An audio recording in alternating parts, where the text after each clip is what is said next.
स्थानिक जिला पुलिस थाना। दोपहर का समय। थाने में चाय की खुशबू और हल्की सी ऊब फैली हुई थी। कुछ सिपाही मोबाइल में व्यस्त थे, कुछ कागज पलट रहे थे। तभी दरवाजे से कांपती हुई आवाज सुनाई दी। साहब, मेरी मदद कीजिए। दरवाजे पर खड़ा था एक थका हारा बुजुर्ग। उम्र कोई 70 से 75 के बीच, चेहरा झुर्रियों से भरा, कपड़े मैले कुचैले, हाथ में एक फटा हुआ झोला। आंखों में थकान से ज्यादा कुछ और था, एक उम्मीद, या शायद आखिरी उम्मीद। अबे ओ बाबा, यहां भीख नहीं मिलती, निकलो बाहर।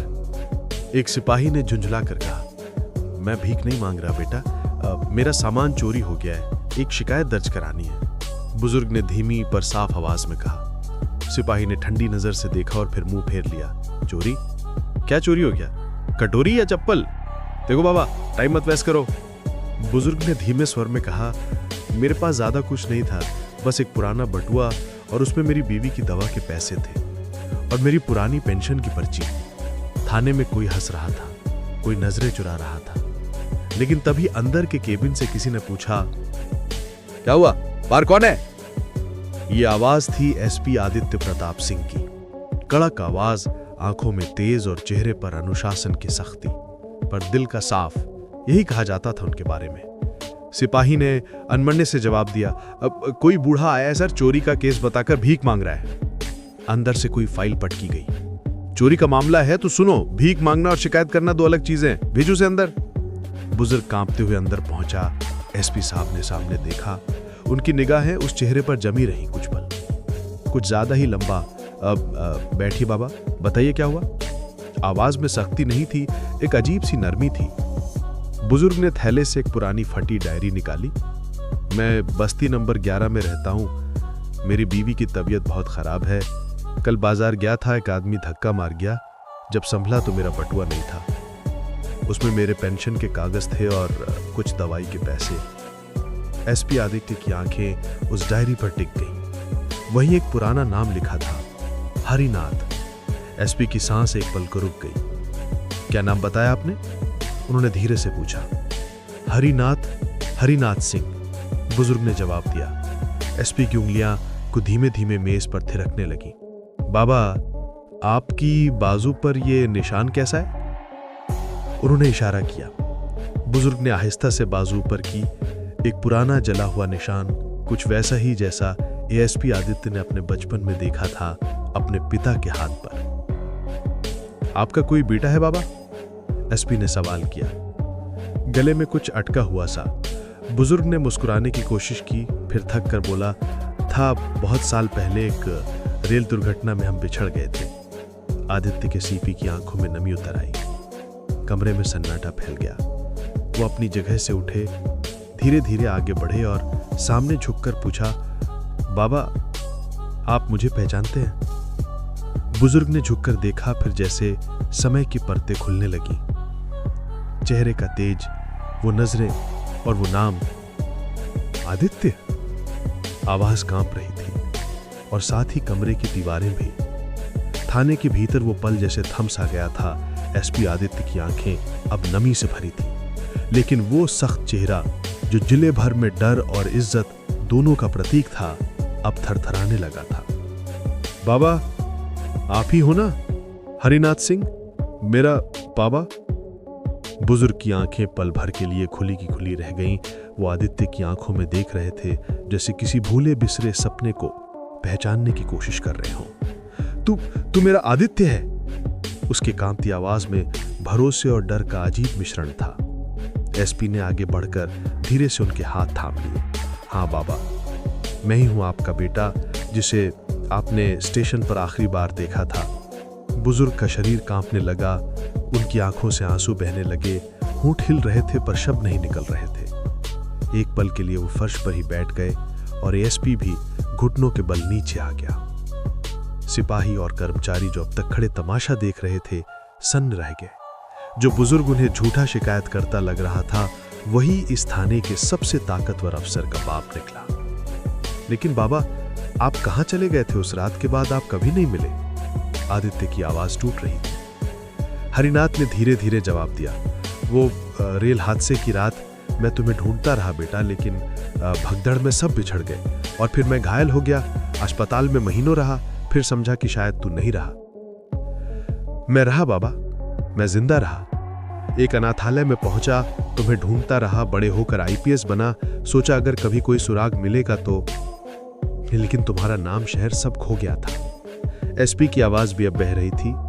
बुजुर्ग ने थरथराते हाथों से बेटे का चेहरा छू लिया। तू कितना बड़ा हो गया और अफसर बन गया बेटा। पूरा थाना अब भावुक हो गया था। कोई चुपचाप आंखें पोंछ रहा था, कोई छुपकर वीडियो बना रहा था, लेकिन उस पल में कोई नियम, कोई वर्दी, कोई औपचारिकता नहीं थी। सिर्फ एक बाप और एक बेटे की मुलाकात थी जो जिंदगी भर अधूरी रही थी। एसपी ने आदेश दिया, सभी रिकॉर्ड करो कि बाबा की शिकायत पर अब एफआईआर दर्ज होगी और इस केस की तह तक जाया जाएगा। सभी अफसर हरकत में आ गए। एक सिपाही चाय लेकर आया। बाबा जी कुछ खाइए, बहुत देर से भूखे होंगे। एसपी ने खुद जाकर अपने केबिन से एक कपड़ा लाया और पिता के पैरों से धूल साफ की। मैंने कितनी बार भगवान से मांगा था कि एक बार मिलवा दो, बस एक बार। अब मैं आपको कहीं नहीं जाने दूंगा बाबा। बुजुर्ग बोले, नहीं बेटा, मैं किसी पर बोझ नहीं बनना चाहता। बोझ? बाबा, अगर आपकी दुआ ना होती तो आज मैं एसपी नहीं होता। मेरा पूरा जीवन आपसे ही तो है। थोड़ी देर में प्रेस को भी खबर मिल गई थी। थाने के बाहर मीडिया इकट्ठा हो चुकी थी। एसपी आदित्य ने जो किया वो आज का सबसे बड़ा संदेश है, एक पत्रकार ने कहा, और शायद वो सही था, क्योंकि ये कहानी सिर्फ एक गुमशुदा बाप और बेटे की नहीं थी। ये कहानी थी हर उस इंसान की जिसे दुनिया ने भुला दिया, लेकिन किस्मत ने नहीं। 8 शाम ढल चुकी थी। पुलिस स्टेशन की भीड़ धीरे धीरे कम हो रही थी, लेकिन एक कोना अब भी भावनाओं से भरा हुआ था। एसपी आदित्य प्रताप सिंह अपने पिता को अपने सरकारी वाहन में बिठाकर अपने सरकारी आवास की ओर जा रहा था। रास्ते भर दोनों के बीच चुप्पी थी, लेकिन वो चुप्पी बोझिल नहीं थी। वो चुप्पी उन सालों की थी जिन्हें शब्दों से भरना मुश्किल था। बुजुर्ग हरिनाथ सिंह खिड़की से बाहर देख रहे थे, जैसे हर एक दृश्य उनके लिए नया था। बहुत बदल गया है ये शहर, उन्होंने धीरे से कहा। शहर बदला है बाबा, पर आपका बेटा भी वही है जो आखिरी बार स्टेशन पर आपके गले लगकर रोया था। आदित्य ने गाड़ी चलाते हुए कहा। घर पहुंचने पर एसपी की पत्नी सीमा दरवाजे पर खड़ी थी। वो समझ नहीं पा रही थी कि एसपी साहब इतने भावुक क्यों हैं और साथ में कौन है। सीमा, मिलो, ये मेरे पिताजी हैं। सीमा चौंक गई। आपके? लेकिन आपने तो कहा था। हाँ, मैंने भी यही समझा था कि वो नहीं रहे, लेकिन किस्मत ने आज मुझे फिर से अपना बेटा बना दिया। सीमा ने तुरंत उनके पैर छुए और उन्हें आदर फूक अंदर ले गई। रात का खाना दोनों ने साथ खाया, बहुत सालों बाद। खाने के बाद आदित्य पिता के कमरे में बैठा उनके पैरों के पास बैठकर पुरानी बातें सुन रहा था। हरिनाथ ने धीरे से कहा, बेटा, तुझसे कुछ छुपाया है। आदित्य चौंका। क्या बात है बाबा? तू जब अनाथालय पहुंचा था, मैं तुझे ढूंढने निकला था, लेकिन मैं अकेला नहीं था। मेरी मां भी थी मेरे साथ। आदित्य के चेहरे से रंग उड़ गया। मां? हाँ बेटा, वो जिंदा थी, लेकिन हादसे के बाद मानसिक रूप से बहुत कमजोर हो गई थी, और जब तू नहीं मिला वो टूट गई। मैंने उसे एक सेवा संस्थान में भर्ती करा दिया जहां उसका इलाज हो सके। तो क्या वो अब भी वही है? अब तक मैं हर महीने जाकर मिलता था, पर पिछले महीने मेरी जेब कट गई, दवाई के पैसे भी चले गए, तभी शिकायत दर्ज कराने गया था। एसपी आदित्य खड़ा हो गया। मैं अभी चलूंगा बाबा, मां को लेकर आऊंगा मैं। अब कोई अधूरा रिश्ता नहीं छोड़ना चाहता। बुजुर्ग की आंखें आंसुओं से निकल पड़े। आज तू वाकई बड़ा अफसर ही नहीं, बड़ा बेटा भी बन गया है। कुछ घंटों बाद एसपी की गाड़ी शहर के एक सेवा आश्रम में रुकी। वहां एक कोने में एक बुजुर्ग महिला बैठी थी। सफेद बाल, शांत चेहरा, खुई सी निगाहें। एसपी धीरे धीरे उनके पास गया। मां, आवाज में कांपन पर अपनापन भी। महिला ने पलटकर देखा। कई सालों की धुंध जैसे छटने लगी। आदित्य? उसकी आंखें पहली बार चमकी। एसपी आदित्य ने झुककर उनका हाथ थामा और बोला, हाँ मां, मैं आ गया हूं, आपका बेटा। सेवा आश्रम की नर्सें, स्टाफ सब उस पल को देख रहे थे। एक बिछड़ा हुआ परिवार फिर से जुड़ गया था। सुबह की पहली किरणें जब एसपी आदित्य प्रताप सिंह के घर की खिड़कियों से अंदर आई, तो घर के अंदर की रौनक कुछ अलग ही थी। बरसों बाद उस घर में सिर्फ चाय की खुशबू नहीं, एक मां की ममता, एक पिता का स्नेह और एक बेटे की संतुष्टि का उजाला फैला था। आदित्य ने दोनों के पैर छूकर आशीर्वाद लिया और कहा, अब मैं अकेला नहीं हूं, अब मेरा घर है, मेरा परिवार है। सीमा ने हाथ में आरती की थाली ली और दोनों बुजुर्गों की पूजा की। माँ बाबा, आप दोनों हमारे लिए भगवान हैं। उस दिन थाना परिसर में एक विशेष सभा रखी गई। सभी पुलिस अधिकारी, कर्मचारी, मीडिया और स्थानीय लोग मौजूद थे।